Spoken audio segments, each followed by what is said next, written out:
নমস্কার, নিউজ ভ্যানগার্ডের বিশেষ আলোচনায় আপনাদের সকলকে স্বাগত। আমি সুপ্রীতি রয়েছে আপনাদের সঙ্গে এবং আমার সঙ্গে আজকে স্টুডিওতে এই বিশেষ টক শোতে উপস্থিত রয়েছেন, একেবারে ডান দিকে পরিচয় করাবো, সিপিএম এর পক্ষ থেকে উপস্থিত রয়েছেন মৃন্ময় চক্রবর্তী, বামপন্থী নেতৃত্ব। ঠিক তার পাশে কংগ্রেসের মুখপাত্র রয়েছেন মৃন্ময় চক্রবর্তী। আপনাদের দুজনকেই জানাচ্ছি, দুঃখিত, প্রবীর চক্রবর্তী, দুজনকেই জানাচ্ছি নিউজ ভ্যানগার্ডের পর্দায় স্বাগত। নমস্কার। আজকে আমরা দেখিয়েছি রাজ্যের মুখ্যমন্ত্রী ডক্টর মানিক সাহার একটি বিশেষ বক্তব্য, বিশেষ আলোচনা, নিউজ ভ্যানগার্ড প্রতিনিধির সাক্ষাৎকার দেখিয়েছি, যেখানে রাজ্য রাজনীতি থেকে শুরু করে গোটা দেশের ব্যাপারে তিনি বেশ কিছু বক্তব্য পেশ করেছেন এবং সেই নিয়েই থাকবে আজ আমাদের বিশেষ আলোচনা। তবে আজকের আলোচনা শুরুর আগে, প্রশ্নোত্তর পর্বে যাওয়ার আগে সরাসরি একবার দেখাবো আরো একবার মুখ্যমন্ত্রী যে বক্তব্য, তিনি যে বক্তব্য দিয়েছেন আজ নিউজ ভ্যানগার্ডকে শোনাবো একবার। রেলওয়ে, সড়ক যোগাযোগ ব্যবস্থা, ইন্টারনেট পরিষেবা কিংবা বিমান পরিষেবায় ইতিবাচক উন্নয়ন কতটা হয়েছে বলে আপনি মনে করেন? দেখুন, আজকে খুব ভালো লাগলো যে ভ্যানগার্ড থেকে আপনারা এসছেন। আপনাদের মাধ্যমে সর্বপ্রথম আমি ত্রিপুরাবাসীকে আমি অগ্রিম যে শুভ নববর্ষের প্রীতি ও শুভেচ্ছা জানাতে চাইছি। আপনি যে প্রশ্নটা করলেন সেটা হচ্ছে, এতদিন আগে আমরা শুনতাম যে স্বর্ণযুগ স্বর্ণযুগ, কিন্তু মাননীয় প্রধানমন্ত্রীজি যেটা বলেছেন যে হীরা যুগ এবং হীরা মডেল উনি দেবেন, সেটা কিন্তু আমরা দেখতে পাচ্ছি সেটা। এবং আমরা জানি যে এইচ ফর ন্যাশনাল হাইওয়ে, এখানে ন্যাশনাল হাইওয়ে 6টা ন্যাশনাল হাইওয়ের কাজ চলছে, অনেকাংশেই কাজ সম্পূর্ণর পথে।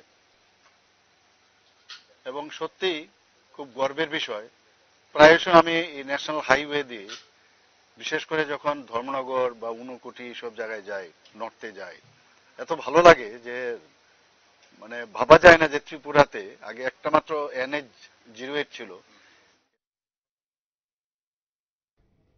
আপনারা শুনলেন মুখ্যমন্ত্রীর বক্তব্যের কিছু অংশ এবং আমি সরাসরি যাব কংগ্রেসের পক্ষ থেকে যিনি রয়েছেন এই মুহূর্তে, প্রবীর চক্রবর্তী। প্রবীর বাবু, মুখ্যমন্ত্রী যে বক্তব্য দিলেন যে হাইওয়ের বর্তমান সময়ে প্রভূত উন্নতি হয়েছে, তাহলে কি আপনাদের সময় উন্নতি হয়নি? প্রশ্ন হচ্ছে, উন্নতি দেশেরই যা কিছু উন্নতি অগ্রগতি, তার শুরুয়াত স্বাধীনতার পর থেকেই শুরু হয়েছে এবং আমাদের যে ফরমেশনগুলি যেগুলি আছে, ভিত্তিগুলি যেগুলি, সেগুলি সবই, অধিকাংশই সব একটা ধারাবাহিক প্রচেষ্টার মধ্য দিয়ে স্বাধীনতার পর থেকেই শুরু হয়েছিল, যা আজকেও খানিকটা এগিয়ে নিয়ে যাওয়া হচ্ছে। তো এটা যদি বলা হয় যে হুট করে গত 10 বছরেই সে বা 6 বছরে, গত 6 বছরে রাস্তাঘাট, হাইওয়ে, হ্যান ত্যান এগুলির উন্নতি হয়েছে, এগুলি যদি বলা হয় তাহলে সত্যের অপলাপ করা হচ্ছে। সত্যটা হচ্ছে এই যে ত্রিপুরা রাজ্যে একটা ধারাবাহিকতা ছিল, উন্নয়নের একটা ধারাবাহিকতা ছিল, আগে থেকেই ছিল। এটা বিভিন্ন সময়, বিভিন্ন সরকারের সময়ে এটা প্রতিফলিত হয়েছে, আজকেও খানিকটা হচ্ছে। কিন্তু আজকে সবচেয়ে বড় যে বিষয়টা, সেই বিষয়টা হচ্ছে এই উন্নতিগুলির সাথে, উন্নয়নের সাথে জড়িয়ে যাচ্ছে করাপশনের কথা। নিম্নমানের কাজ হচ্ছে, ন্যাশনাল হাইওয়ে যেগুলি হচ্ছে, অধিকাংশই হচ্ছে হওয়ার পর এগুলি ভেঙে যাচ্ছে, এগুলি রক্ষণাবেক্ষণ করা যাচ্ছে না নিম্নমানের কাজের ফলে। নিম্নমানের কাজ হওয়ার পেছনে অন্যতম কারণ হচ্ছে সেটা হচ্ছে কাটমানি। কাটমানি আজকে প্রাতিষ্ঠানিক রূপ পেয়েছে, সরকারি ভাবে, দলীয়ভাবে কাটমানি না দিলে পরে আজকে কোনো কাজই হচ্ছে না। এটা শুধু এই রাজ্যে ডাবল ইঞ্জিনের সরকারের সময়, শুধু এই রাজ্যেই না, গোটা দেশে। সিএজি বলেছে, এটা আমাদের কথা না, কংগ্রেস দলের কথা না, সিএজি বলেছে যে ভারতবর্ষে 18 কিলোমিটার রাস্তার জন্য, যেখানে পার কিলোমিটার 18 কিলোমিটার না, সরি, পার কিলোমিটার বরাদ্দ ছিল 18 কোটি টাকা, সেখানে ন্যাশনাল হাইওয়ে, সেখানে দ্বারকা এক্সপ্রেস ওয়ে, সেখানে 250 কোটি টাকা খরচ দেখানো হয়েছে। অনিয়ম বেনিয়মটা কোন পর্যায়ে নিয়ে গেছে, কাটমানিটা কোন পর্যায়ে নিয়ে গেছে, করাপশনটা কোন পর্যায়ে নিয়ে গেছে।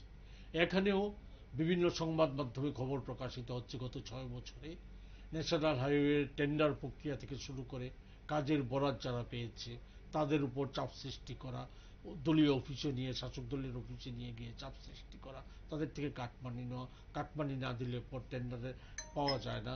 এগুলি শুধু আমার কথা না, এগুলি গত সম্প্রতি ইন্ডিয়া গভর্নমেন্টের একটা সংস্থা সেখানে ওই দরপত্র দিতে গিয়েছিল, তার দরপত্র তাকে মারধর করে দরপত্র ছিনিয়ে নিয়ে যাওয়া হয়েছে, ফলে টেন্ডারটা বাতিল করতে হয়েছে।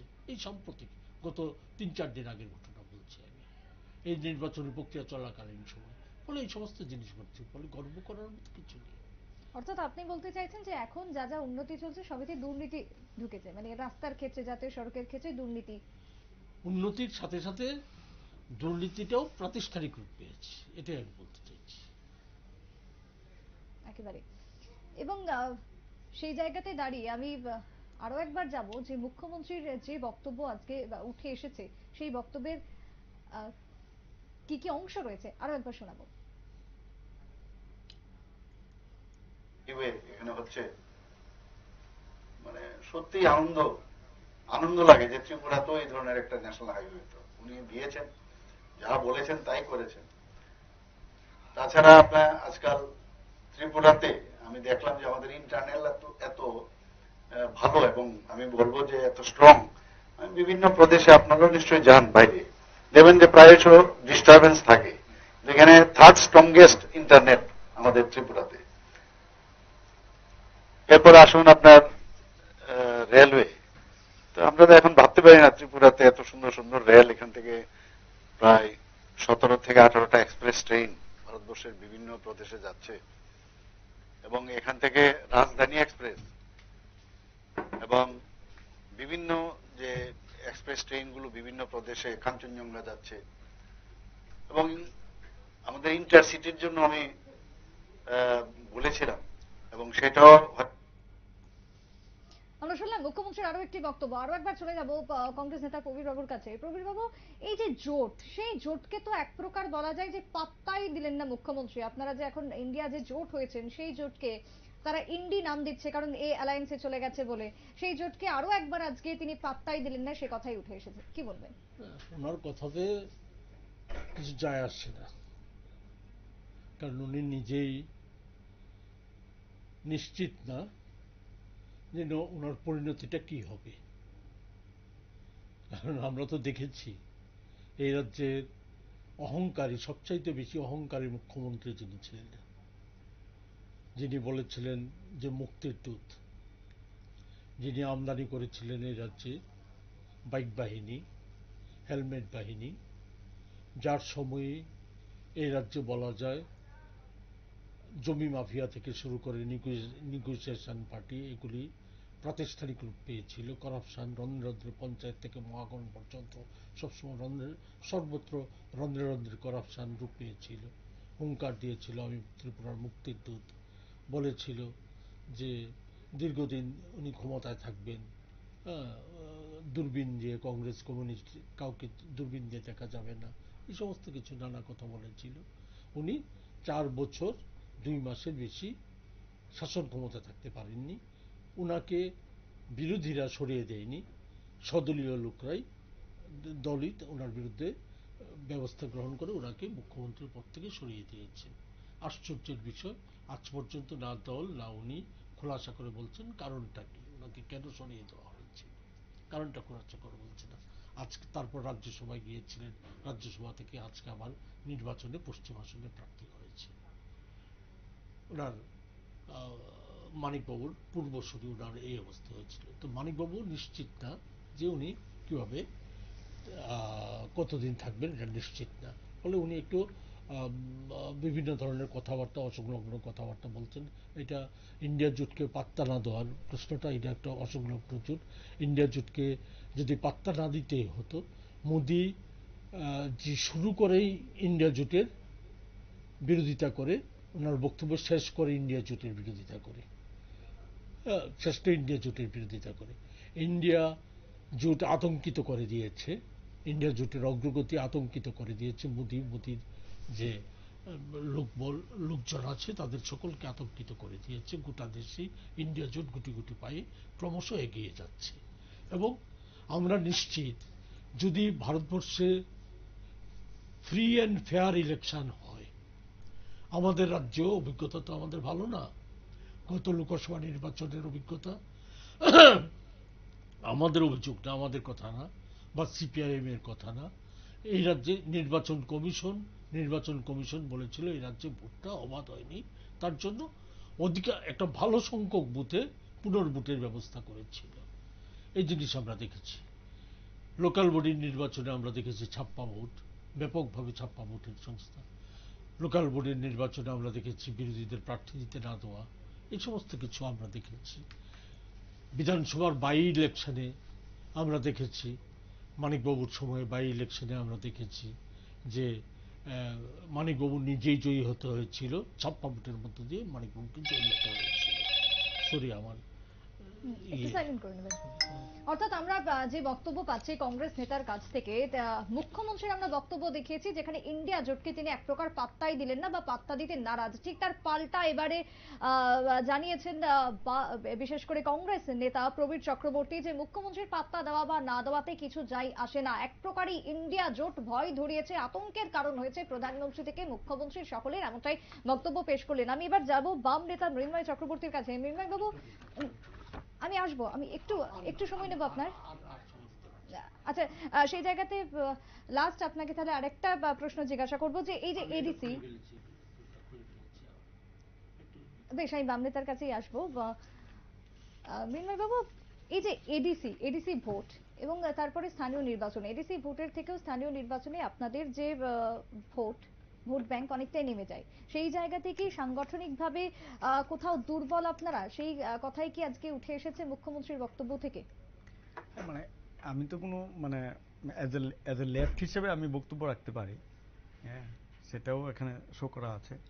আমি যেটা বলতে চাই যে বামপন্থীদের মানে এডিসি এলাকার মধ্যে যে মাস বেসটা, গণভিত্তি যেটা ছিল, সেটা নিশ্চয়ই আপনার 2018-তে একটা পার্সেন্টেজ ভোট কমে যায়। তারপরে আপনার 2019-এর পার্লামেন্ট ইলেকশনে তো সবাই দেখেছে এটা ইলেকশন হয়েছে না ছাপ্পা ভোটের মাধ্যমে, রিগিংয়ের মাধ্যমে করা হয়েছে, সেটা ছিল। তারপরে আপনার এডিসির ভোটেও এটা দেখা যায়। কারণ হচ্ছে যে এডিসির ভোটে 2021-এর যে এডিসি ভোট, সেই ভোটে একটা নতুন উপজাতি সংগঠন, জনজাতি সংগঠন তিপ্রা মথা, গ্রেটার তিপ্রাল্যান্ডের দাবিতে আপনার নির্বাচনের ময়দানে নামে। এখন হচ্ছে কি, দেখুন, যদি মানে ক্ষমতাসীন পার্টি, মানে দ্যাট মিনস বিজেপি আইপিএফটি যদি উপজাতিদের সমস্ত দাবিগুলি, আইপিএফটি দাবি করেছিল তিপ্রাল্যান্ডের, তাদের সাথে জোট করেছিল, অ্যাসেম্বলি ইলেকশন করেছিল, কিন্তু তারপরেও তা বাধ্য হয়েছে যে তিপ্রা মথার মতো একটা অর্গানাইজেশনকে মানে পেছন থেকে আপনার সাহায্য করতে। এই তিপ্রা মথার যে গ্রেটার তিপ্রাল্যান্ড আর তিপ্রা মথার যে আপনার ইমোশন, একটা মানে ইমোশনাল যে পজিশন ট্রাইবাল জনজাতিদের মধ্যে, সেটা আইপিএফটির চাইতে অনেক বেশি প্রভাব বিস্তার করেছে একটা ইয়ং জেনারেশনের মধ্যে। আর সেটা ছিল যে যেহেতু একটা ত্রিপুরার রাজন্য শাসিত একটা রাজ্য ছিল, রাজ পরিবারের সর্বশেষ যিনি আছেন, যদিও ত্রিপুরার রাজত্ব নেই, কিন্তু নিজেকে উনি রাজা বলেই প্রচার করেন। তো উনার একটা রাজবাড়ির প্রতি যে সাধারণভাবে জনজাতিদের একটা যে আনুগত্য, সেই আনুগত্যটাকে একটা নিজের পলিটিক্যাল ইন্টারেস্টে, আজকে আমরা দেখলাম যে নিজের পলিটিক্যাল ইন্টারেস্টে ব্যবহার করা, জনজাতিদের ইমোশনটাকে আপনার ব্যবহার করে এটা করা। সেই ক্ষেত্রে এই ইমোশনের প্রশ্নেই গ্রেটার তিপ্রাল্যান্ডটাকে সামনে রেখে যে পার্টি আমাকে লিখিত দেবে কি দেবে না সেটা তো পরের ব্যাপার, লিখিত দেবে সেটা নিয়ে একটা বিশাল বিতর্ক অনশন পর্যন্ত চলে গেল। যতটুকু আপনার লিখিত আকারে এলো, সেটা কি এলো সেটা ওনারাও মনে হয় বুঝতে পারেননি যে কি এলো, আমরা কি পেলাম। উপজাতিরা তো থাক দূরের কথা, যারা নেতৃত্ব আছেন তারাও বুঝতে পারেনি কি পেলাম, আমরা আদৌ কিছু পেয়েছি কিনা। কিন্তু একটা যে গভর্নমেন্ট অফ ইন্ডিয়ার পক্ষ থেকে তাদের সাথে একটা লিখিত তাদের একসাথে কথাবার্তার একটা চুক্তি দ্বারা করেছেন, বলেছেন। যাই হোক, এটা ত্রিপুরার মানুষ দেখেছে। কিন্তু সে এই যে ইলুশনটা, এই যে আপনার একটা, আপনি দেখুন, যদি এটা ত্রিপুরার জনজাতিদের উন্নতির প্রশ্নই হয়ে থাকে, তাহলে ত্রিপুরাতে যে বা যারাই, শুধুমাত্র কি রাজ পরিবারের লোকরাই ত্রিপুরার জনজাতিদের উন্নয়নের জন্য দায়বদ্ধ? ত্রিপুরার জনজাতিদের উন্নয়নের জন্য শুধুমাত্র এক এবং একমাত্র রাজ পরিবারের লোকরাই আছেন? তাহলে তো ত্রিপুরাতে রাজার শাসনটাই যেত না। ত্রিপুরার রাজারা যদি আপনার ত্রিপুরার উন্নয়নের জন্য সবচেয়ে বেশি ভূমিকা রেখে থাকেন, তাহলে তো তাদেরকে ভারতবর্ষের সাথে যুক্ত হওয়ার কোনো প্রয়োজন ছিল না। ত্রিপুরার মানুষ কেন যুক্ত হতে যাবে? ত্রিপুরার রাজ্য থেকে তাদের যে বিশাল যে জমিদারিটা, চাকলা রসুনাবাদ, সেটা বিচ্ছিন্ন হতো না। তো বিচ্ছিন্ন হবে কেন? যদি ত্রিপুরার রাজ পরিবার ত্রিপুরার সমস্ত অংশের মানুষের উন্নয়নের জন্য কাজ করে থাকেন, তাহলে ত্রিপুরার রাজ পরিবার কেন ভারতবর্ষের সাথে যুক্ত হতে গেলেন, যদি তারা আত্মনির্ভর ত্রিপুরার বিকাশের জন্য কাজ করে থাকেন? আর সেটা আপনি দেখুন 70-75 বছর পরেও শুধুমাত্র আপনার রাজ পরিবারের লোকরাই, হয় কংগ্রেস নয় সিপিএম আর নয় বিজেপি।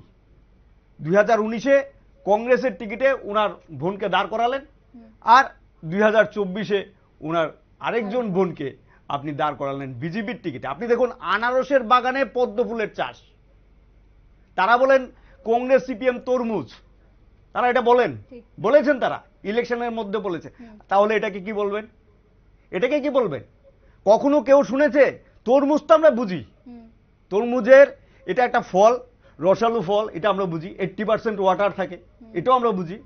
কিন্তু আনারস বাগানে পদ্ম ফুলের চাষ কি করে হয়? একদিনে তো সেটা হয়নি। এই আনারস ফলের মধ্যে পদ্ম ফুলের চাষটা একদিনে হয়নি। এটা একটা সুদূর প্রসারী প্ল্যান, পরিকল্পনা মাফিক কনসাস এফোর্ট। আর ত্রিপুরা রাজ্যের মানুষ তখন সেটা বুঝেছে 2023-এর নির্বাচনের সময়। একেবারে, অর্থাৎ শাসক দলের পক্ষ থেকে এই যে ইন্ডিয়া জোট, সেই জোটকে একদিকে যেরকম তরমুজ বলে আখ্যা দেওয়া হচ্ছে, আজকে স্টুডিওই পাল্টা তার বক্তব্য উঠে এসেছে আনারসের বাগানে পদ্ম ফুল, অর্থাৎ বিজেপি এবং তিপ্রা মথার যে জোট, সেই জোটকে একেবারে তীব্র কটাক্ষ। মিন্ময় বাবু যেটা বলছিলেন, সেটাই বলছিলাম যে ধরুন আপনার যদি একটা দীর্ঘদিন যাবত, আজকে আমি হঠাৎ করে একটা চুক্তি হলো, চুক্তিতে নিশ্চয়ই গোপনভাবে এটা অপ্রকাশিত যে আমি চুক্তিটা করব, আমাকে পূর্ব ত্রিপুরার আসনটা দিতে হবে এবং আমার পরিবার থেকেই ক্যান্ডিডেট হবে, বিজেপির সিম্বলেই হবে। উনি বিজেপির সিম্বল, বিজেপির সংখ্যাটা বাড়বে তো ওনার বিজেপির। কারণ আপনি দেখুন, ওনাদের আমি এসব নিয়ে বলতেও চাই না, কারণ যে বা যিনি দাঁড়িয়েছেন, যেখান থেকে এসেছেন, ওই জায়গা তাদের পলিটিক্যাল হিস্ট্রি কি, তাদেরও তো একটা পলিটিক্যাল হিস্ট্রি আছে। প্রথম কংগ্রেস থেকে বিজেপি, ওই জায়গায় হিস্ট্রি তো এটা। তাহলে আজকে উনি বিজেপির টিকিটে, বিজেপির লোক, বিজেপির নমিনেশনে, বিজেপির সিম্বলে দাঁড়িয়ে লোকসভায় যাবেন, আর তিপ্রা মথার কথা বলবেন, সেটা তো হতে পারে না। আর এই কাজটা ত্রিপুরার যে 14 লক্ষ উপজাতি আছে, সেই উপজাতিরা কি করতে পারতো না? তাদের মধ্য থেকে যোগ্য লোক নেই? আপনি আরো দেখেন না, আমার সবচেয়ে বড় খারাপ আমি পলিটিক্যালি আমি ডিস্টার্ব এই যে প্রশ্নটা, সেটা হচ্ছে যে একটা সিটিং মিনিস্টারকে আপনার তার পদ থেকে রেজিগনেশন দিতে হলো, রেজিগনেশন দিয়ে তিপ্রা মথায় জয়েন করতে হলো, তারপরে ওনার স্ত্রীকে আপনার চাকরি থেকে রেজিগনেশন দিয়ে আপনার এডিসি ইলেকশনে দাঁড় করানো হলো। এই লোকটার ভাগ্যে কিছু জুটলো না। এখনো আপনি দেখুন, এই অ্যাসেম্বলি ইলেকশনটা উনার কনস্টিটিউয়েন্সিতে উনি স্যাক্রিফাইস করলেন 2023-এ নির্বাচনে, এবং এখনো পর্যন্ত না পার্লামেন্ট না অন্য কিছুতে উনি জায়গা পেলেন না, ওরা জায়গা পেল না। তাহলে আপনার এটাকে কি বলা হয়? পলিটিক্যালি ব্ল্যাকমেলিং না? এটা যে লোকটার পলিটিক্যাল ক্যারিয়ার একটা শেষ হয়ে গেল। কিন্তু সংসদীয় রাজনীতির, যারা সংসদীয় রাজনীতি করেন, তাদের পলিটিক্যাল ক্যারিয়ার সংসদীয় রাজনীতির মধ্যেই থাকে। তাহলে আমি শুধুমাত্র রাজার প্রতি, রাজবাড়ির প্রতি আনুগত্য দেখিয়ে হ্যাঁ, আমি আমার পলিটিক্যাল ক্যারিয়ারটাকে স্যাক্রিফাইস করে দিলাম, তারপরে বাইরে থেকে লোক এনে আমি এখানে দাঁড় করালাম। তার এর চাইতে বড় ইনসাল্ট আর কি হতে পারে? যে ত্রিপুরাতে এত উপজাতি থাকা সত্ত্বেও যারা প্রতিদিন প্রতি মুহূর্তে লড়াই সংগ্রাম থেকেছেন, উনি গত 20 বছর ধরে ত্রিপুরা রাজ্যের বাইরে, যখনই তারা ত্রিপুরা রাজ্যে থাকেন তারা কি কন্টিনিউ ত্রিপুরাতে থাকেন? তারা তো থাকেন না। আমি তো বলি এই সমস্ত পলিটিশিয়ানরা হচ্ছে পরিযায়ী পলিটিশিয়ান, মাইগ্রেন্ট পলিটিশিয়ান। সিজনে আসেন, সিজনে কাজ করেন, চলে যান। ধারাবাহিকভাবে পলিটিক্স করতে গেলে ধারাবাহিকভাবে ত্রিপুরায় থাকতে হয়, এটা হয়নি। সুতরাং ত্রিপুরার যে জনজাতি জনগণ আছেন তারা যে ইলুশনের উপর দাঁড়িয়ে, ভারতের সংবিধানে কি বহিরাগত বলে আদৌ কিছু আছে? না, আমি বহিরাগত বলিনি, আমি পরিযায়ী বলেছি, বহিরাগত বলিনি। আচ্ছা, আমি পরিযায়ী বলেছি। পরিযায়ী মানে হচ্ছে আপনি সিজনে আসলেন। পরিযায়ী মানেই তো তারা বাইরে থেকে নির্দিষ্ট, না না, বাইরে থেকে না, সিজনাল আসলেন। আপনার তো 10টা বাড়ি থাকতে পারে, আপনি 10 জায়গায় থাকতে পারেন, কিন্তু আপনি যখন পলিটিক্স করবেন সেই পলিটিক্সটা তো এই জায়গায় থেকেই করতে হয়। পলিটিক্সটা আপনি মাঝে মাঝে আসলেন, মাঝে মাঝে চলে গেলেন, সেটা দেওয়া হয় না, এটা দেওয়া হয় না পলিটিক্সটা। আপনি দেখুন, তাহলে সন্তোষ মোহন দেবের কথাই যদি বলি, যা কিছু যারাই করেছেন আপনি দেখুন, আমি বলছি যে ত্রিপুরা রাজ্যের জনজাতিদের মধ্যে মানে যারাই করেছে তারাই সেই জায়গাতে আছে পলিটিক্স সন্তোষ মোহন দেব থাকতে পারেন। সন্তোষ মোহন দেব যদি এটা করে থাকে, আপনি কংগ্রেসের সমালোচনা, না না, কংগ্রেসের সমালোচনা তো হবেই। কংগ্রেসের সমালোচনা হতে পারে, কংগ্রেসের যে পলিসি আছে, কংগ্রেসের সাথে বামপন্থীদের একটা ডিফারেন্স আছে, সেটা হচ্ছে ভিন্ন। কিন্তু মূল বিষয় হচ্ছে যে আপনি দেখুন যে ত্রিপুরা রাজ্যে জনজাতিদের মধ্যে কখনো কোনো সময়ই এটা হয়নি যে আপনার পরিচয় আপনি, আমি তো বললাম যে আমি অন্তত দেখিনি যে যারা দাঁড়িয়েছেন তারা ত্রিপুরা রাজ্যে পলিটিক্স করেছেন। বেশ, ত্রিপুরার বাদ দিয়ে আমি যদি পশ্চিমবঙ্গের দিকে যাই, সীতারাম ইয়েচুরি তিনিও তো পশ্চিমবঙ্গ থেকেই গিয়েছিলেন, তাহলে কি তিনি? না না না, এটা ত্রিপুরা থেকে আর পশ্চিমবঙ্গ, আমি যেটা বলার চেষ্টা করছি আপনি সেটা বোঝার চেষ্টা করুন। সেটা হচ্ছে যে আমি বলছি যে পলিটিক্সটা করতে হবে আপনাকে আপনার জায়গা থেকে। আমি একটাই রেফারেন্স দিই, যেমন ধরুন এখন যিনি পশ্চিম ত্রিপুরা আসনের রুলিং পার্টির যিনি ক্যান্ডিডেট, উনাকে তো 2014 বা 16 সালে প্রেসিডেন্ট করে পাঠানো হয়েছে। তো উনি কি ডেলি প্যাসেঞ্জারই করেছিলেন? তাহলে এই এখানেই তো প্রশ্নটা আসছে যে সীতারাম ইয়েচুরি না না তো নিচের জায়গা না না না না লড়েননি, উনাকে যে জায়গাটা দেওয়া হয়েছিল, আপনি দেখুন সীতারাম ইয়েচুরি, না না, যে সীতারাম ইয়েচুরি হচ্ছে পলিটিশিয়ান, রেগুলার পলিটিশিয়ান, পলিটিক্স করে গেছেন, কোন যে জায়গা থেকে আসুন পলিটিক্স করে গেছেন, পলিটিক্যাল ক্যারেক্টার, পলিটিক্যাল ব্যক্তি তারা। তারা তারা তো কখনো এটা হয়নি যে ইলেকশনের সময় এসে দাঁড়িয়েছেন, ইলেকশনের সময় আর পলিটিক্সটা করেনি, ব্যাপারটা তো এই জায়গাতে নেই। তারা তো born and brought up school life থেকে। না না, একদিনে কেন হবে?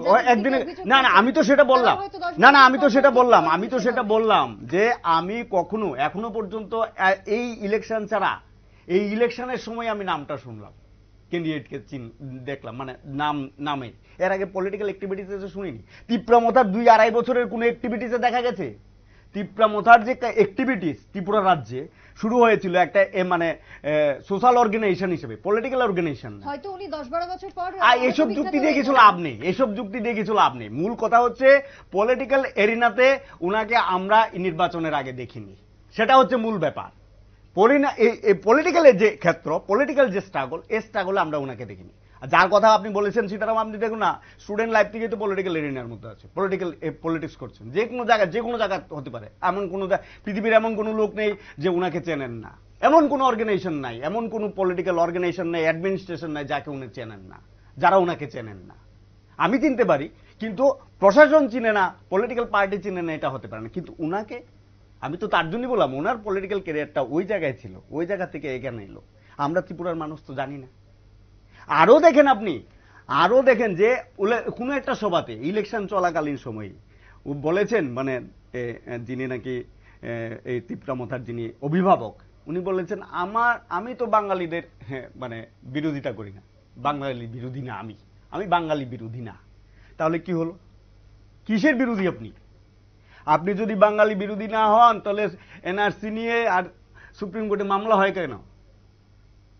এনআরসিটা নিয়ে সুপ্রিম কোর্টে মামলা হয় কেন? আপনি সিএএ নিয়ে আন্দোলন করেছেন, সিএ নিয়ে আন্দোলন করতে গিয়ে আপনি দেখুন মাধববাড়িতে, দশরম পাড়াতে, মানে রাজ্যের রাজার মূর্তির উপর পুলিশ গুলি করলো, এর 2-3 জন আহত হলো, উনি চিকিৎসা খরচ দিয়ে চিকিৎসা করিয়ে আনলেন।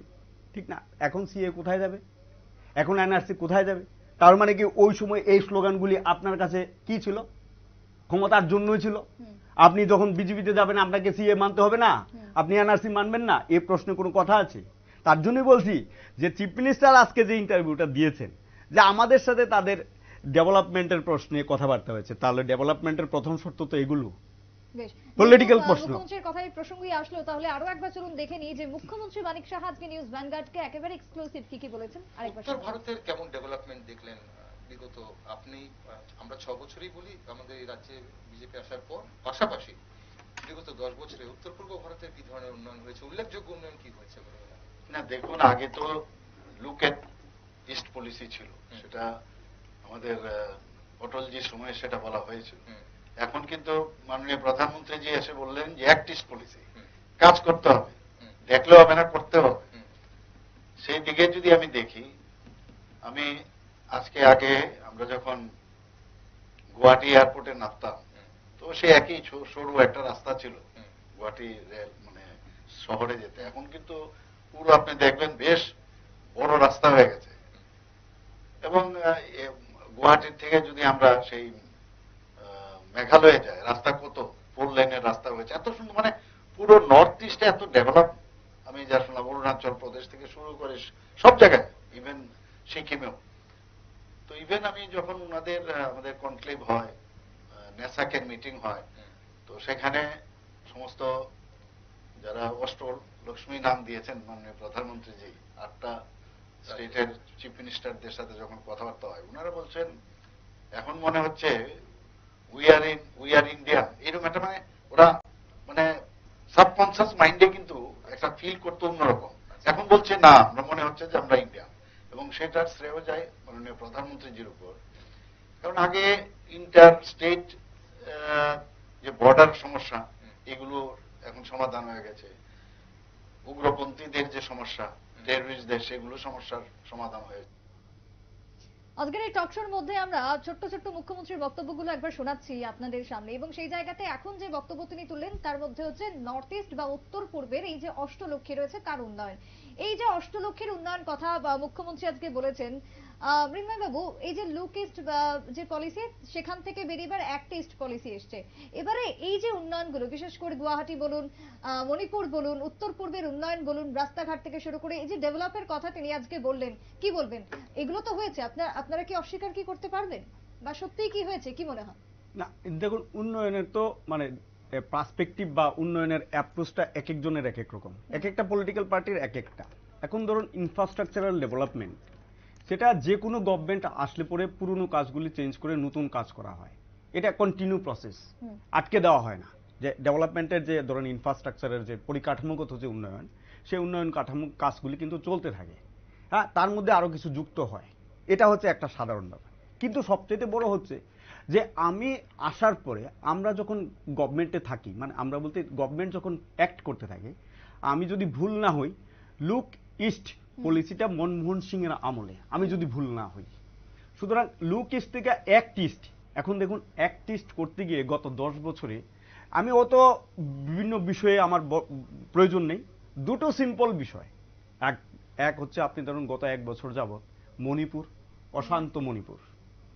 অশান্ত মণিপুরের বীজটা কে বপন করলো? মানে এই যে আমি যে মানে ইস্টের মধ্যে আমার অষ্টলক্ষ্মীর মধ্যেই আমার অশান্তির বীজ, চূড়ান্তভাবে অশান্তির বীজ বপন করা হলো, আর সেই মণিপুর এখনো শান্ত হয়নি। তাহলে সীমানা বলুন, আমার যা কিছু আছে, আমি তো একটা সম্প্রদায়ের সাথে আরেকটা সম্প্রদায়কে, একটা জাতির সাথে আরেকটা জাতিকে আমি এখানে মানে নৃশংস হত্যাকাণ্ডের দিকে আমি ঠেলে দিলাম। এই পলিসিটা কার জন্য? এই পলিসিটা কোন গভর্নমেন্টের আমলে? কোন গভর্নমেন্ট এই পলিসির জন্য রেসপন্সিবল? এক। দুই হচ্ছে আমরা প্রায়ই শুনি অরুণাচল প্রদেশে চীনা সৈন্যরা প্রবেশ করেছে, জায়গা দখল করে নিয়েছে। এই যে একটা ইন্টারন্যাশনাল ডিসপুট, অরুণাচল আর চীন, অরুণাচলকে সেন্টার করে, অরুণাচলকে এখনো চীন বলছে এটা আমাদের রাজ্য, আর ভারত সরকার এই প্রশ্নে নীরব ভূমিকা থাকে, মাঝে মাঝে তারা একটু জেগে ওঠে, কিন্তু এটা তো হকিকত। তাহলে এই দুটো পলিসি অ্যাক্ট ইস্টের কারণেই হয়েছে। আর এটা কনসিয়াসলি করা হয়েছে।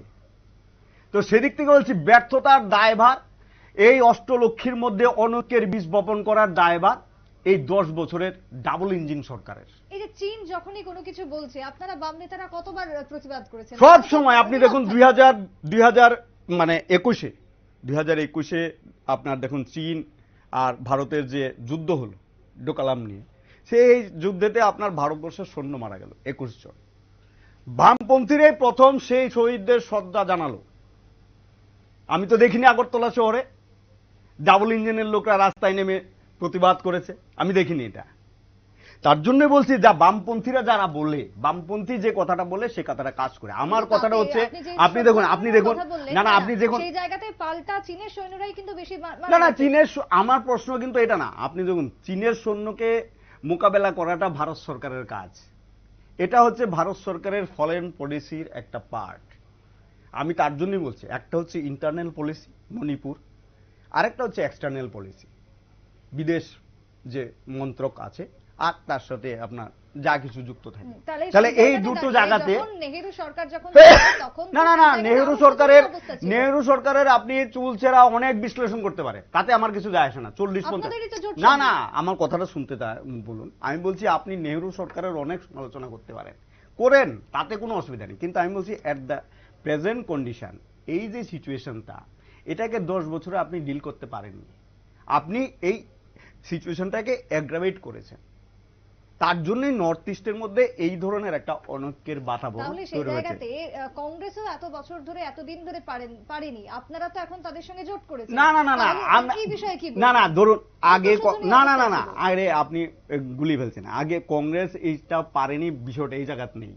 কংগ্রেস পেরেছে, না পরে ম্যাকমোহন লাইনটা হলো কি করে? কংগ্রেস যদি না পারতো তাহলে তো এই যে ভারতবর্ষের সাথে চীনের যে বর্ডার, ম্যাকমোহন লাইন বলা হয়, এটা আলাদা বিষয়। আমার মনে হয় এই বিষয়ে আলাদা আলোচনা করব। এই স্টুডিওতে আমি এর আগে এই বিষয়ে আলোচনা করেছি। আমার মনে হয় আজকে এটা আমরা আলোচনা না করাটাই বেটার, আরেকদিন আলোচনা করব। কিন্তু আমার যেটা প্রশ্ন, যে এই যে অষ্টলক্ষীর ঘরে অশান্তির বীজটা কে বপন করলো? কোন পলিসির কারণে অষ্টলক্ষীর ঘরে অশান্তিটা তৈরি হলো?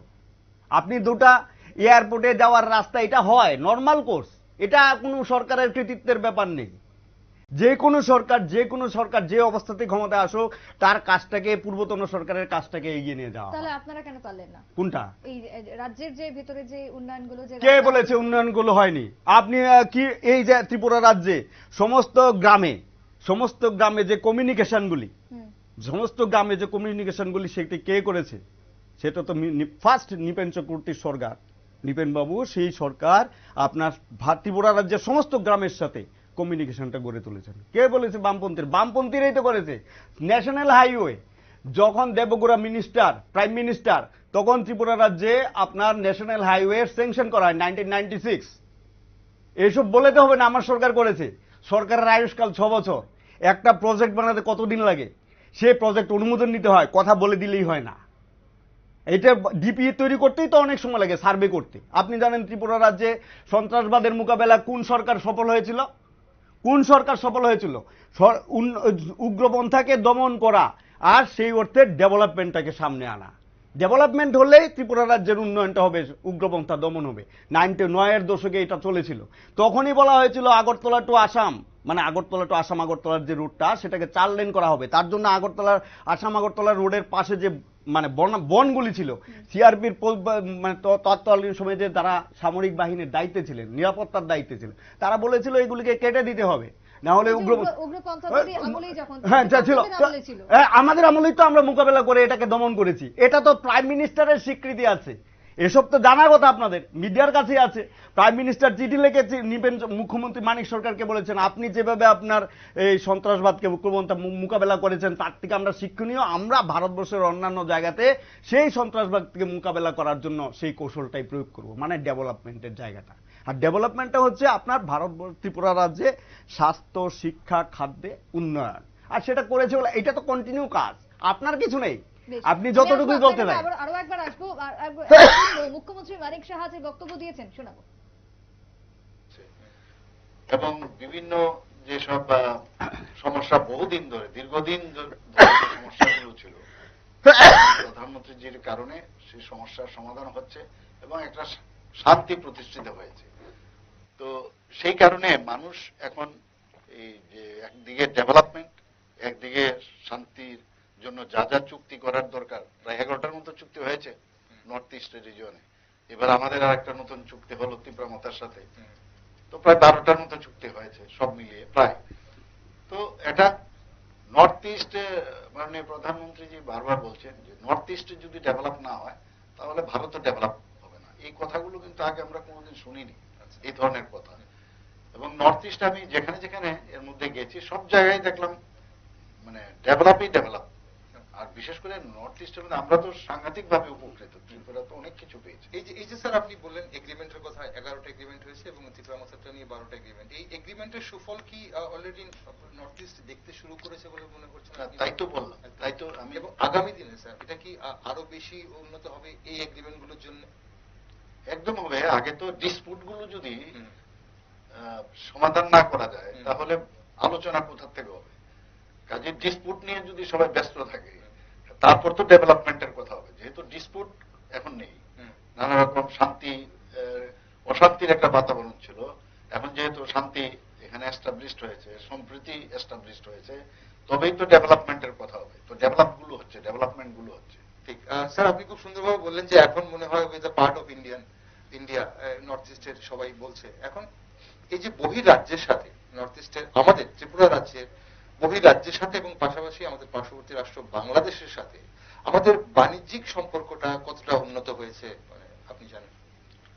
না, ওনাদের সাথে তো ওনার যে বাংলাদেশের অনেক মিনিস্টার আমার সাথে দেখাও করে গেছেন, দিল্লিতে আমার সাথে দেখা হয়েছে। এবং আমাদের ওনাদের সাথে যে এক্সপোর্ট ইম্পোর্টের যে বিষয়, অনেকগুলো এই বিষয় নিয়ে আমি আমাদের দিল্লির কেন্দ্রীয় নেতৃত্বের গোচরে এনেছি আমি, যে আমাদের এখান থেকে যে এক্সপোর্টের কিছু বিধি নিষেধ আছে, তো সেইগুলো যাতে সলিউশন হয়, তাতে আমাদের এখানে এক্সপোর্টের মাত্রাটা যেন আরো বাড়ে, এবং অনেক বেড়েছে আগের থেকে। এবং বাংলাদেশ যেহেতু আবার নাইবারিং স্টেট, এবং ওনাদের সাথে আমাদের মানে ইতিহাস এর মধ্যে জড়িত যে রিলেশন, সেই রিলেশনের উপর ভিত্তি করে আমাদের আগামী দিন বাংলাদেশের মাধ্যমে মৈত্রী সেতুটা যদি চালু হয়, এখানে সেচ হয়ে গেছে স্পেশাল ইকোনমিক জোন, তো একটা বিজনেস হাব হচ্ছে ওখানে। আচ্ছা, পাশাপাশি বাংলাদেশে এই মৈত্রী সেতু যখন শুরু হয়ে যাবে আনা গুনা সব, তাহলে আমরা যে চিটাগাং যে পোর্ট আছে সেটাকে ইউজ করে আমরা কিন্তু সমস্ত ইন্টারন্যাশনালিও যেতে পারবো, আমাদের বিভিন্ন প্রদেশেও আমরা যেতে পারবো বে অফ বেঙ্গলের মাধ্যমে। তো বাণিজ্যিক দিক থেকে তো বিরাট একটা বিষয় আছে, প্লাস সাউথ ইস্ট এশিয়ার প্রবেশদ্বার হচ্ছে এটা। আর এখানে যে আমাদের যেটা নিশ্চিন্তপুর থেকে যে রেলওয়ে, এটাও তো স্টার্ট হলে আমি যা শুনেছি হওয়ার পর বুঝতে পারবো যে এখান থেকে নাকি 6-7 ঘন্টার মধ্যে আমরা কলকাতায় পৌঁছে যাবো। রেলওয়ের মাধ্যমে তারপর মালও যাবে, মাল আসবে, সব মিলিয়ে মানে বাণিজ্য আরো উন্নত হবে, একদম উন্নতি হবে। ঠিক স্যার, এই যেভাবে ব্যবসা বাণিজ্যের পাশাপাশি বলা হয় যে সামাজিক যে সম্পর্কটা, যোগাযোগটা, এটাও কিন্তু সম্পর্ককে নিবিড় করে। এখন বাংলাদেশের সাথে আমাদের এই সম্পর্ক এই সরকার আসার পর, বিজেপি সরকার আসার পর কতটা ভালো হয়েছে বা উন্নত হয়েছে বলে আপনার মনে হচ্ছে?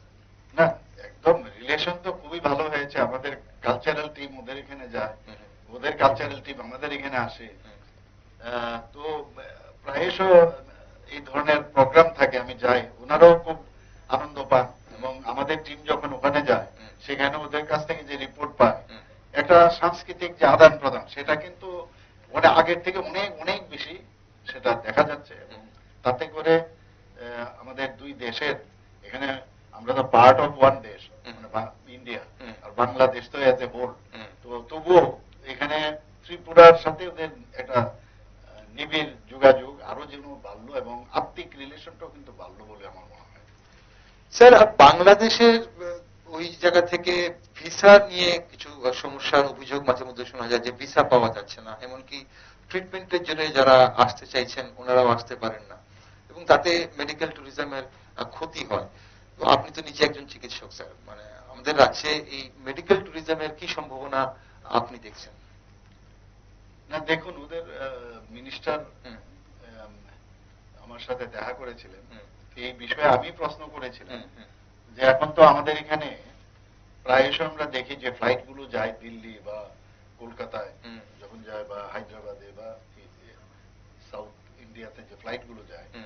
হঠাৎই দেখি বাংলাদেশের একদম পুরো ভিড় থাকে। প্যাসেঞ্জার থাকে। তো আমি বললাম যে আমাদের এখানে তো এইসব চিকিৎসা হয় এখানে, তো আপনারা এখানে তো করতে পারেন, তাহলে তো আমাদেরও লাভ, ওনাদেরও, আপনাদেরও লাভ। কারণ ওখানে গিয়ে যাওয়া আসা খরচ প্লাস এখানে থাকলে আপনাদের পক্ষে আসা যাওয়াটা ইজি হয়। ওনারা তখন বললেন যে বাংলাদেশে আপনাদের এখানে যে মানে ট্রিটমেন্টের যে ব্যবস্থা আছে সেটা ঢাকার মধ্যে অ্যাভেলেবল। আচ্ছা, ওনারা বলছেন। আচ্ছা, কিন্তু এখানে একটা মাইন্ডসেট হয়েছে খুব ব্র্যান্ডেড হসপিটাল দরকার। আচ্ছা, একটা ব্র্যান্ড হসপিটাল, যেমন আছে না কতগুলো ব্র্যান্ড, বিভিন্ন ব্র্যান্ডগুলো যেগুলো আছে, এই ধরনের হসপিটাল লাগে। তো আমি বুঝলাম ওরা অ্যাকচুয়ালি কি চাইছে। একদম এখন তো কর্পোরেট স্টাইলের হসপিটাল ওরা চাইছে। তো অনেক ইনভেস্টর এখন আমাদের কাছে আসছে। আচ্ছা, তো আগামী দিন ওইটাকে মাথায় রেখে আমরা ওইভাবে আমি চিন্তা ভাবনা করছি, যাতে পরিকল্পনা রয়েছে, ওদের সাথে কথাও হচ্ছে। তো নিশ্চয়ই এগুলো আমরা করবো। বাংলাদেশটা বড়, আমরা যেটা আপনি বললেন মেডিকেল ট্যুরিজম, তো এই সুযোগটা আমরা নিশ্চয়ই নেব। ঠিক, মেডিকেল ট্যুরিজম তো অবশ্যই কাজে আসবে স্যার, এবং এই পরিকল্পনা তো আপনাদের আছে। কিন্তু আপনি বিমানের কথা বলছিলেন, আন্তর্জাতিক বিমান চড়ে এখন অনেকে এখান থেকে বাংলাদেশ থেকে এসে এই ভায়া আগরতলা হয়ে বিমানবন্দর করে যাচ্ছেন। তো বিমানবন্দর স্যার, আন্তর্জাতিক বিমানবন্দর চালু হলো বহুদিন হয়ে গেছে, কিন্তু একটাও আন্তর্জাতিক বিমান কিন্তু এখনো ল্যান্ড করেনি স্যার। এটা স্যার কেন হলো স্যার? না, এটা নিয়ে আমার অনেকবার কথা হয়েছে। দিল্লিতে আমাদের কেন্দ্রীয় মিনিস্টারদের সাথে কথা হয়েছে। তো প্রথম শুরুটা করতে কিন্তু একটু সমস্যা হয়, কারণ ইন্টারন্যাশনাল যেহেতু, কিন্তু আলটিমেটলি সেটা হবে। এখানে প্রথম যে প্রশ্নটা উঠেছিল যে এখান থেকে যদি ফ্লাইট যায় তাহলে এই ফ্লাইটে হয়তো বা ফুল। মুখ্যমন্ত্রীর বক্তব্য আরো একবার শোনালাম, যেখানে রাজ্যের উন্নয়ন এবং ডেভেলপের কথাই বারবার তিনি তুলে ধরলেন। তবে মৃণাল বাবু, যেহেতু ভোট মরশুম বর্তমানে, লোকসভা একেবারে আর হাতে গোনা 6টা দিনই বাকি, তারপরে প্রথম দফা, তাহলে অভিযোগ পাল্টা অভিযোগ তো রয়েছে, চলছে, এবং আপনিও আজকে স্টুডিওতে অনেক অভিযোগই তুললেন। কি মনে হয় এখন সাংগঠনিক ভাবে আপনারা কতটা শক্তিশালী? না না, এখানে কিন্তু সাংগঠনিক ব্যাপার না, ব্যাপারটা হচ্ছে পলিটিক্যাল বিষয়টা হচ্ছে মুদ্রার ব্যাপার। যারা ধরুন চিফ মিনিস্টার আজকের ইন্টারভিউতে বলেছেন, মানে অপোজিশনের প্রশ্নে বলেছেন, কোন কোন জায়গাতে কেরালায় বলেছেন, মানে পশ্চিমবঙ্গ বলেছেন। তো উনি নির্বাচনী সভাতে কিন্তু বলেছেন একটা বিষয়, যেটা আমি নক করেছি, মানে আমার মাথায় লেগেছে। সেটা হচ্ছে উনি বলেছেন বিরোধীদের কাছে কোনো এজেন্ডা নেই, এটা বলেছেন উনি, ঠিক আছে না? আজকে ওনার কথাবার্তাতে এরকম একটা ছিল। তা আমি বলি, আমরা এজেন্ডা বলার কি আছে? অপোজিশন এজেন্ডা বলার প্রশ্ন নেই, মানুষ এজেন্ডাকে তৈরি করে দিয়েছে। আপনি দেখুন, একটা 2-3 দিন আগেই সিএসডিসি, লোকনীতি যে অর্গানাইজেশন সমীক্ষা করেছে, তারা বলেছে তো কত পার্সেন্ট লোক কোন ইস্যুটা বলেছে। মোর দেন 70% লোক বলেছে বেকারত্ব, মোর দেন 60% লোক বলেছে মূল্যবৃদ্ধি। এগুলো হচ্ছে ইস্যু। কিন্তু তারা বলেনি রাম মন্দির, ইস্যু বলেনি যে আপনি কাদেরকে ভারতরত্ন উপহার দিলেন, পুরস্কার দিলেন। নির্বাচনের আগে রাম মন্দির নির্মাণের পরে, দ্বার উদ্ঘাটনের পরে আপনি কাকে ভারতরত্ন দিলেন, এটা বলেনি। মানুষ বলেছে যে বেকারি এবং মূল্যবৃদ্ধি হচ্ছে ইস্যু। তো মানুষ বলেছে, তো আমাদের বলার প্রয়োজন নেই। কিন্তু উনি বলেছেন যে বিরোধীদের কাছে ইস্যু নেই। মানে কি, মানুষের কাছে যে দাবিটা আছে, যে সমস্যাটা আছে, উনি সেটাকে ইগনোর করে গেলেন। এটাকে ইগনোর করলেন, রিকগনাইজ করলেন না। মানে কি, এই সমস্যাটা জিয়ে রেখেই পলিটিক্সটা করতে চান। বেকারত্বটাকে জিয়ে রেখে, মুদ্রাস্ফীতিকে জিয়ে রেখে, আপনার এসসি এসটি ওবিসিদের সুবিধা না দিয়ে, সংরক্ষণের মাত্রা না বেড়ে, জাতি গণনা না করে তারা রাজনীতিটা করতে চান। আর সেটা দোষ চাপান আপনার অপোজিশনের ঘাড়ে। এটাই হচ্ছে তাদের কাজ, তারা সে কাজটা করে। আপনি দেখুন না, ত্রিপুরা রাজ্যে উনি বলেছেন ইন্টারভিউর শুরুতে যে আমরা এডিসির মতার সাথে যুক্ত হয়েছে ডেভেলপমেন্টের প্রশ্নে। তা আমার একটাই প্রশ্ন, যে আপনারা সরকারে আছেন, এডিসি তো আপনাদের পার্টনারই আছে, ধরা গেল তারা যদি ওই সময় অপোজিশনও থাকে, হাইকোর্ট পর্যন্ত মামলা হলো, ভিলেজ কমিটির নির্বাচন হলো না, হাইকোর্টে রায় দেওয়া হলো, ভিলেজ কমিটির নির্বাচন হলো না। পলিটিক্যাল অর্গানাইজেশন যদি না থাকে, প্রশাসন যদি না থাকে, ডেভেলপমেন্টটা কি করে হয়? 68% ট্রাইবেল, 32% বেঙ্গলি, উনি বলেছেন এটাতে, এই ইন্টারভিউটাতেই বলেছেন।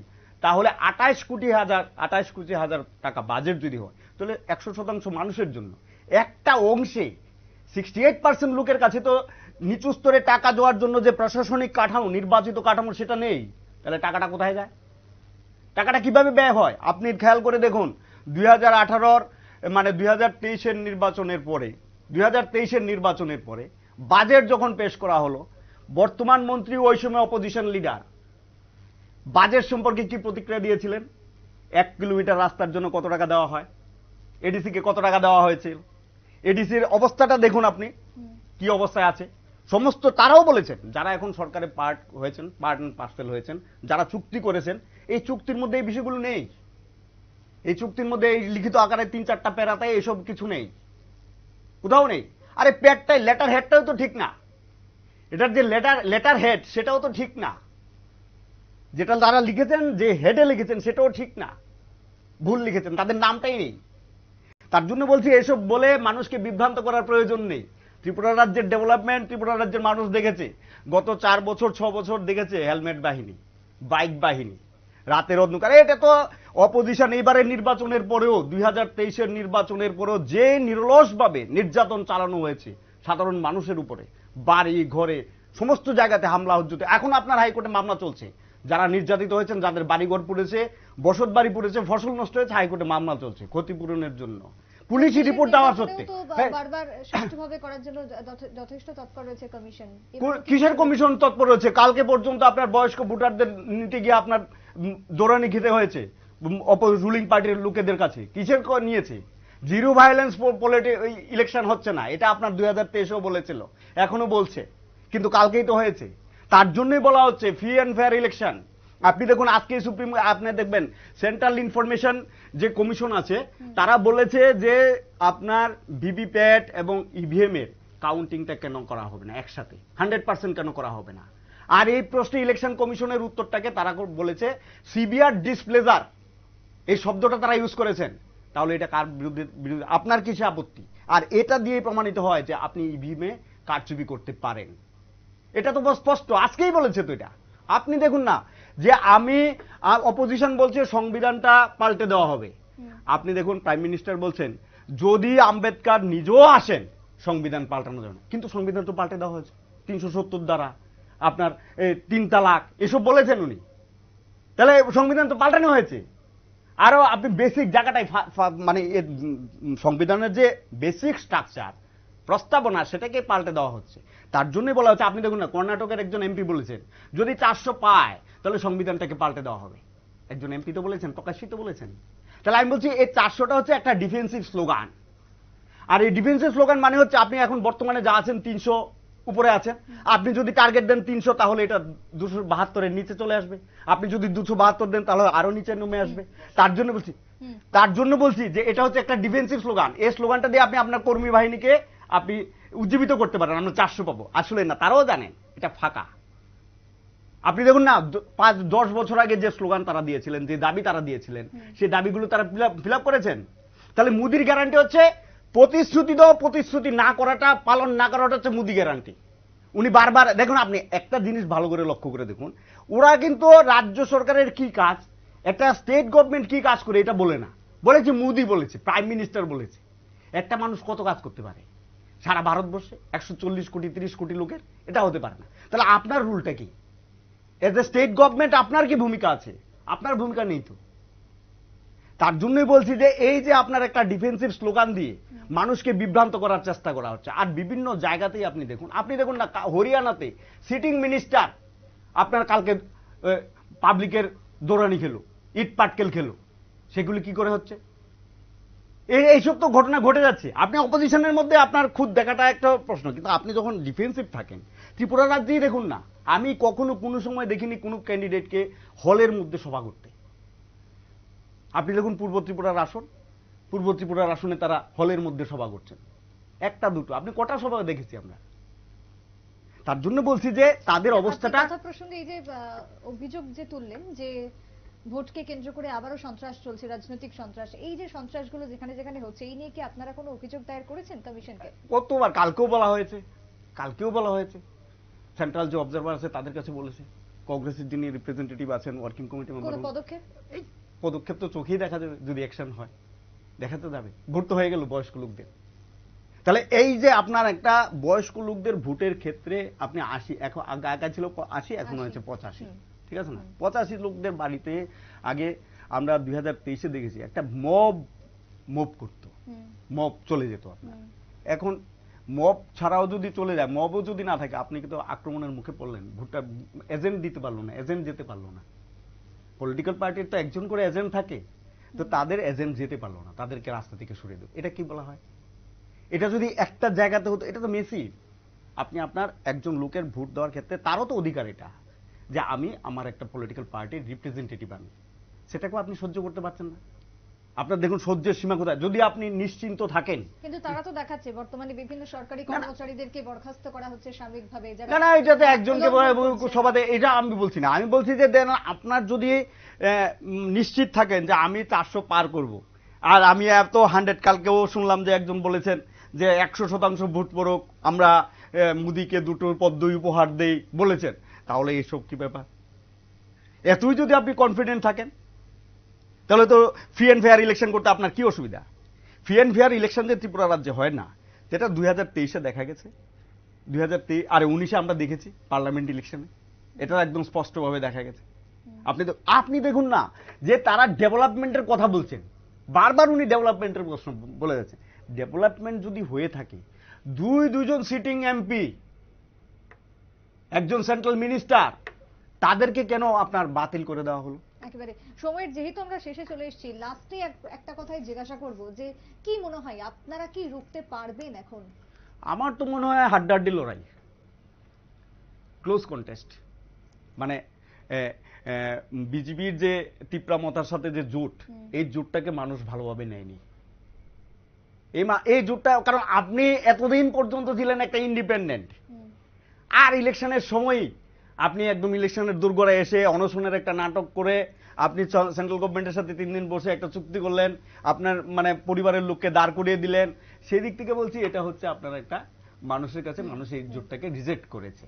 আর সেই ক্ষেত্রে তাদের কাছে যে পলিটিক্যাল এজেন্ডা আছে বামপন্থীদের কাছে, সেটাকে আপনার অ্যাকসেপ্ট করার দিকেই আছে।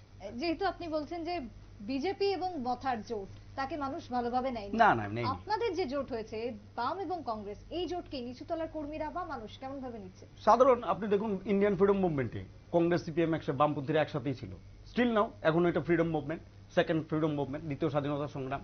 এই সংগ্রামে বিজেপিকে পরাজিত করতে হবে, নির্বাচনে মানুষ অ্যাকসেপ্ট করেছে। কোথাও তো দেখেন আপনার, যখন 2019-এ কংগ্রেস কতটুকু প্রচার করতে পেরেছিল, সিপিএম কতটুকু প্রচার করতে পেরেছিল, এখন দেখুন সর্বত্র সমানভাবে 2টো সিটের ক্ষেত্রে প্রচার করে যাচ্ছে তো সমানভাবে। দুটো যেহেতু আসন রয়েছে, কোন আসনের ক্ষেত্রে বেশি আশা রয়েছে আপনাদের? না, আমরা আশাবাদী তো সব আসনের ক্ষেত্রেই, আমরা সব আসনের ক্ষেত্রে নির্দিষ্ট করে এটা বলা তো ঠিক না। আমরা সব আসনের ক্ষেত্রেই আশাবাদী, এবং আমরা বিজেপিকে, মানে রুলিং পার্টি যেটা আছে, তাদের যে জোট আছে, জোটকে আমরা একটা ভালো ফাইট দিতে পারবো, এটা তাদের মাথার ব্যথা হয়ে দাঁড়িয়েছে।